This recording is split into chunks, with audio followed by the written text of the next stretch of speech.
माता दी दोस्तों, हिंदी धर्म में नवरात्रि के 9 दिनों का बहुत महत्व बताया गया है। इन 9 दिनों में आदिशक्ति माँ दुर्गा की 9 स्वरूपों की पूजा आराधना की जाती है। धार्मिक मान्यताओं के अनुसार इन 9 दिनों में माँ दुर्गा की संपूर्ण विधि विधान से पूजा अर्चना की जाती है। जो लोग भी नवरात्रि में 9 दिनों का व्रत करते हैं या कलश स्थापित करते हैं, उन्हें कुछ बातों का ध्यान रखना चाहिए, कुछ नियमों का पालन करना चाहिए ताकि माता शीघ्र ही प्रसन्न हो सके और सारी मनोकामना को पूर्ण करें। देखिए, व्रत तो बहुत लोग रहते हैं, लेकिन अगर व्रत के साथ साथ कुछ जो छोटे बहुत नियम होते हैं, अगर हम उन्हें मानकर चले, उन बातों को ध्यान में रखते हुए चले, तो माता शीघ्र ही हमसे प्रसन्न होती हैं और हमारे सारे मनोकामना को पूर्ण करती हैं। तो आइए जानते हैं वे कौन सी बातें हैं जिन्हें हमें नवरात्रि में ध्यान में रखना चाहिए।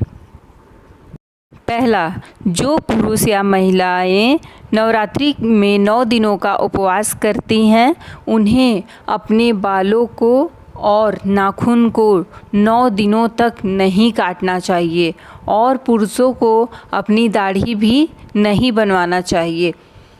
नवरात्रि में अपने शरीर में, बालों में तेल या साबुन का भी प्रयोग नहीं करना चाहिए। दूसरा, जिन बर्तनों में आप फलाहार या माता का प्रसाद बनाने वाले हो, उन बर्तनों को साफ से रगड़ कर धो लीजिए। उन बर्तनों को 9 दिनों तक अलग ही रखें और जिस स्क्रब से आप रोज़ के बर्तन धोते हो, उस स्क्रब से उन बर्तनों को ना धोएं।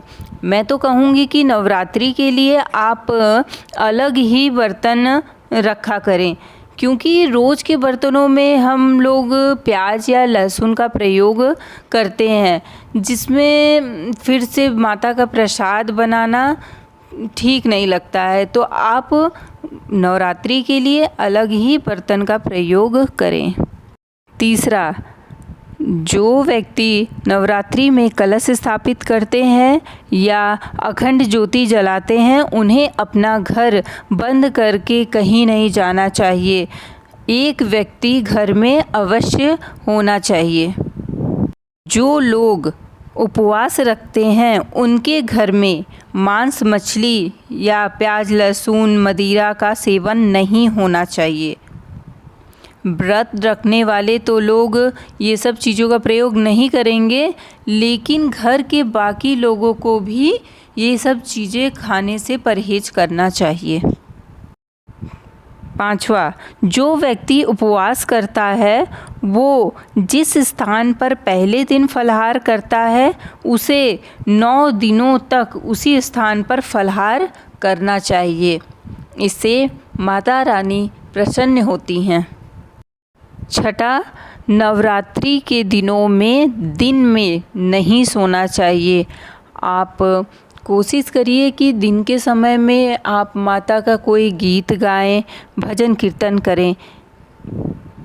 सातवां, महिलाएं नवरात्रि में अपने बालों को ना धोएं।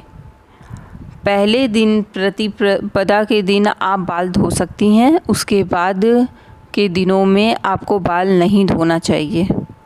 नवरात्रि में किसी की निंदा ना करें, किसी की बुराई ना करें और बच्चों के ऊपर गुस्सा ना करें।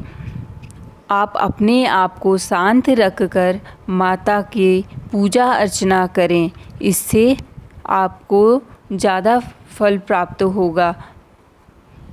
अगर आप इन बातों को ध्यान में रखते हुए माँ दुर्गा की पूजा अर्चना करते हैं, तो माँ आपसे शीघ्र ही प्रसन्न हो जाएंगी।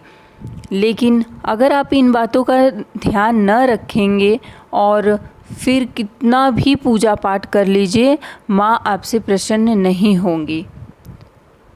तो इसलिए इन बातों का ध्यान रखिए और मैं माता से प्रार्थना करूंगी कि आप सभी की मनोकामना को वो पूर्ण करें। धन्यवाद।